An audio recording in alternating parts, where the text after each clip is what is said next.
Jesus spoke of a single eye that, when awakened, fills your entire body with light. He wasn't speaking in parables.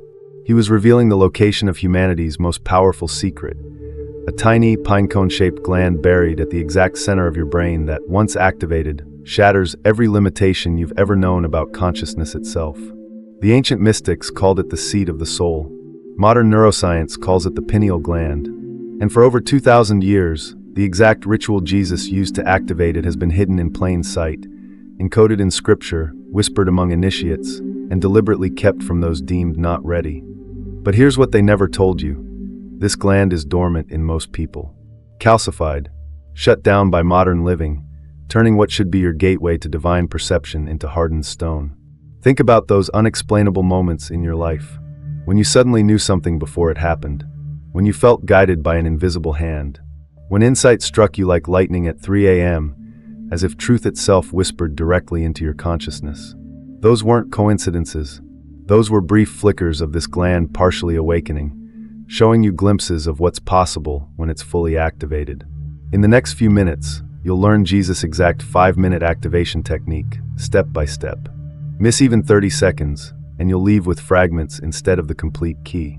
But stay with me, follow precisely, and you'll unlock the spiritual vision most people never know exists. Are you ready? Let's begin. Here's what they don't teach you in schools, churches, or universities. Every ancient civilization knew about the pineal gland's mystical power, and every modern institution has worked to make you forget it. The Egyptians depicted it as the eye of Horus, positioned precisely where the pineal gland sits in your skull. They didn't draw this symbol casually. Their priests underwent decades of training to master its activation, believing it granted them the ability to communicate with the divine realm and perceive beyond the physical world. In the East, Sanskrit texts described it as the Ajna Chakra, the command center of human consciousness, the bridge between earthly existence and cosmic awareness. Yogis spent lifetimes learning to awaken this sacred point, understanding that once activated, it dissolved the illusion separating man from universal truth. The ancient Greeks called it the inner vision organ. Philosophers like Plato, the legendary student of Socrates who laid foundations for Western philosophy, spoke of a mind's eye that could perceive perfect forms and eternal truths invisible to physical sight. But here's where it gets disturbing. Sometime between ancient wisdom and modern civilization, this knowledge was systematically suppressed. Why? Because an awakened population cannot be controlled. People who can access higher consciousness, who can perceive truth directly without intermediaries, don't need authorities to tell them what to think or believe. Even worse, modern life actively destroys this gland. Fluoride in water, processed foods, artificial light disrupting natural rhythms, constant mental noise preventing inner stillness. Your pineal gland is calcifying right now, turning from a supple, active organ into a hardened stone. Unless you reverse it today. Now, let me reveal something that will change how you read scripture forever.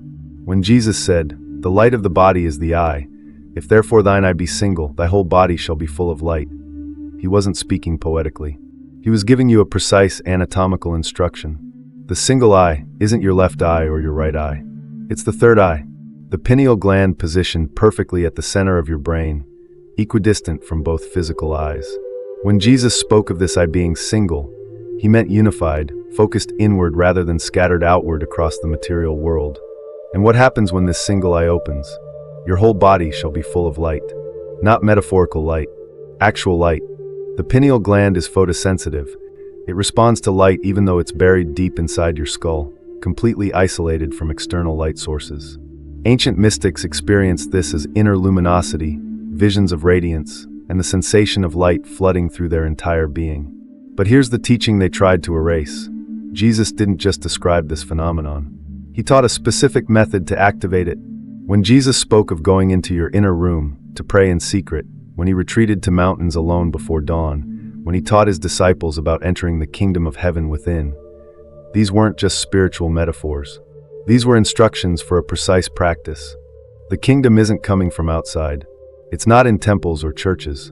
It's accessed through that tiny pinecone-shaped gland sitting in darkness at your brain's center, waiting for you to finally turn your attention inward and awaken it.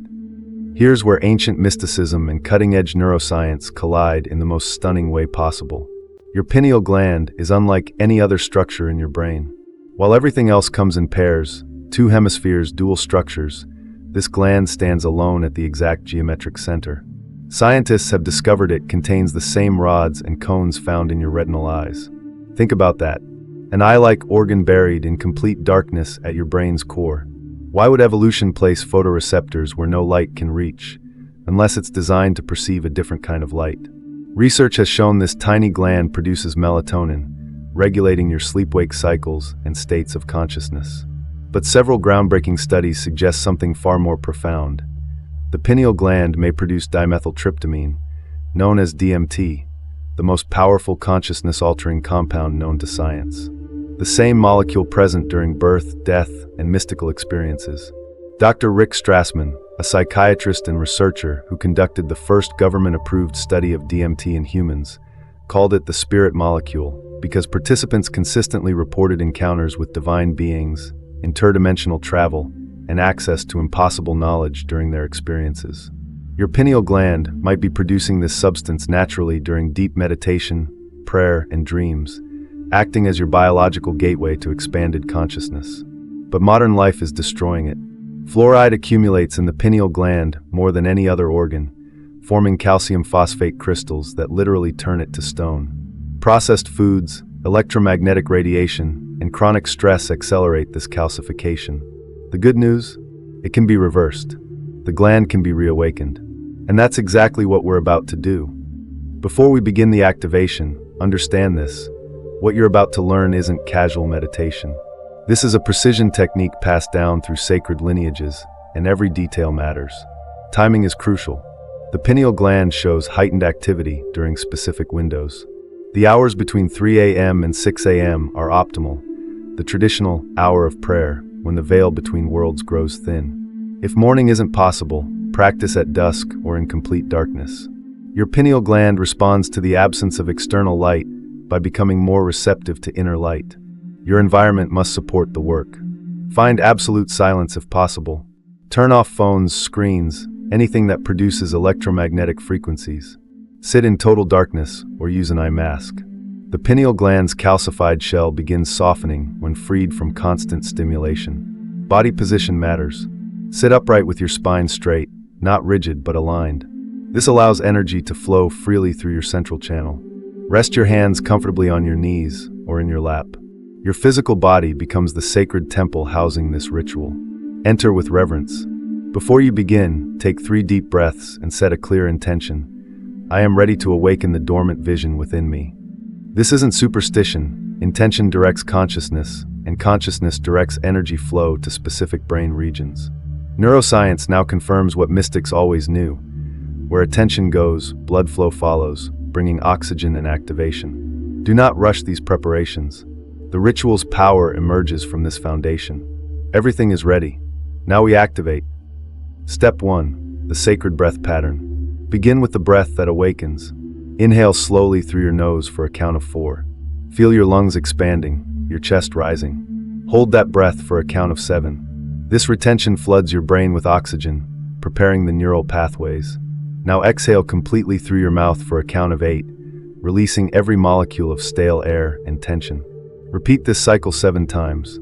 4 in, 7 hold, 8 out.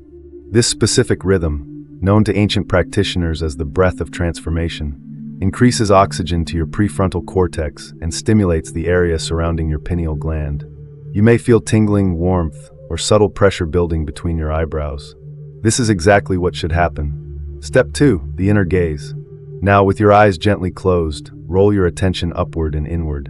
Not your physical eyes, keep them relaxed.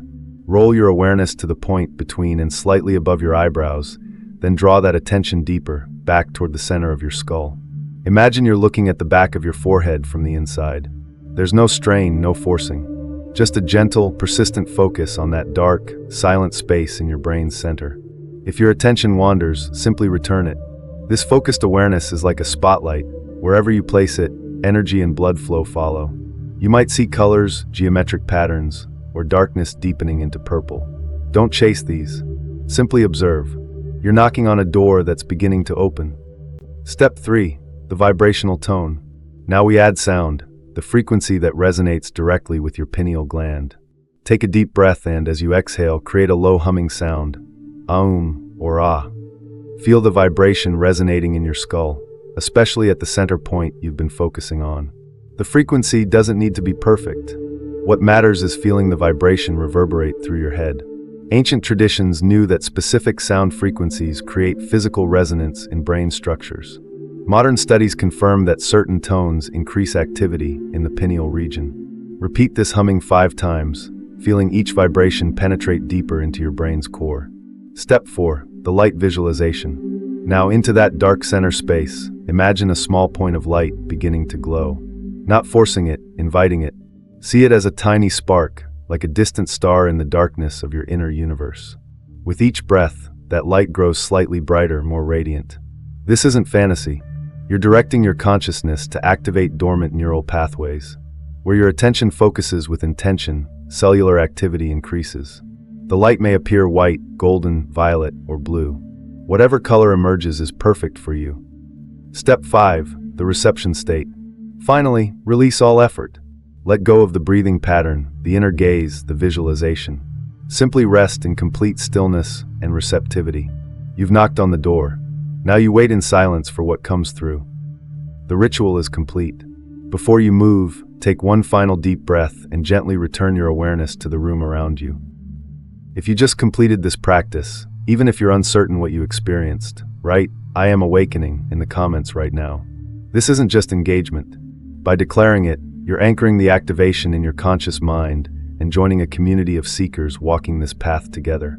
Now, here's what happens next with consistent practice. Within days, you'll notice sharper intuition. Decisions become clearer. You'll know things before logical reasoning catches up. Dreams intensify, becoming more vivid and meaningful.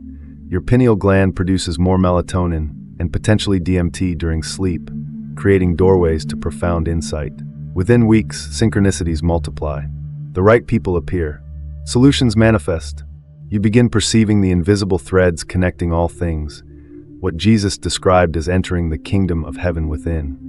This wasn't a place you go after death. It's a state of consciousness you access right here, right now, through the activated single eye. Jesus practiced this ritual in solitude, in darkness, in the early morning hours. He returned from these sessions radiating light, performing what others called miracles, but what he knew was simply operating from an awakened state of perception. This is the same transformation available to you. Practice this every day for 21 days minimum. Each session dissolves more calcification, reawakening the divine vision Jesus spoke of. You now hold the key he tried to give humanity. Will you use it?